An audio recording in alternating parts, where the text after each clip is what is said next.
আমাদের ইসলামের সুন্নতে খাতনার বিধানটা কি? কেউ যদি নবমুসলিম হন তার কি সুন্নতে খাতনা করতে হবে? খুব দরকারি একটি প্রশ্ন।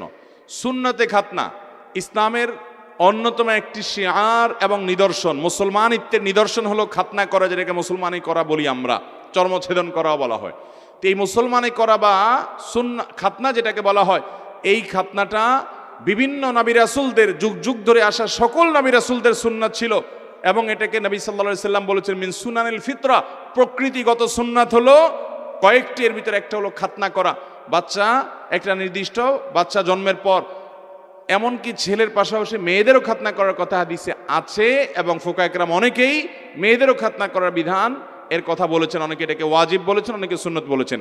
তবে উলামায়ে আহনাফ এবং বিশুদ্ধ মত অনুযায়ী আপনার এটি সুন্নাহ, কিন্তু সেটা হলো গুরুত্বপূর্ণ সুন্নাহ এবং ইসলামের নিদর্শনে এই টাইপের সুন্নাহ। এই জন্য সুন্নাহটা পালন করা উচিত এবং এটা ছাড়া উচিত নয়। মেয়েদের খাতনার বিষয় হলো যে আরব অঞ্চলে যে সমস্ত মেয়েরা থেকে তাদের খাতনা করতে হয়, সাধারণত আমাদের এই অঞ্চলে মেয়েদের খাতনা করার প্রয়োজন হয় না। আল্লাহ তাআলা সৃষ্টিগতভাবে তাদের কেমনভাবে করেছেন, তাদের ছোটবেলায় খাতনা করার প্রয়োজন হয়, বাট খাতনা এটা মৌলিকভাবে পুরুষদের উপরে প্রধানত বর্তায়, এবং খাতনা করাটা অনেক ইমামরা ওয়াজিব বলেছেন, অনেকে সুন্নাহ বলেছেন।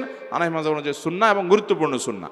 এই সুন্নাহ কাজটি যদি কেউ না করেন, তিনি অমুসলমান ছিলেন, খাতনা হয় নাই, পরে মুসলমান হয়েছেন, তিনি ডাক্তারদের সহযোগিতা পরামর্শ নিয়ে তিনি মুসলমান হওয়ার পরে খাতনা করার ব্যবস্থা করবেন, কারণ এটি অত্যন্ত গুরুত্বপূর্ণ। যদি কোনো কারণে অসম্ভব পর্যায়ের হয়, কোনো শারীরিক অসুবিধা এমন রকম থাকে যেটা করা যাবে না, তাহলে ভিন্ন কথা, অসুবিধা নেই। বাচ্চাদের খাতনা করার বয়স কি? বয়স শরীয়ত কোনো ফিক্স করে দেয় নাই, যত আগে আপনি করতে পারেন তত ভালো।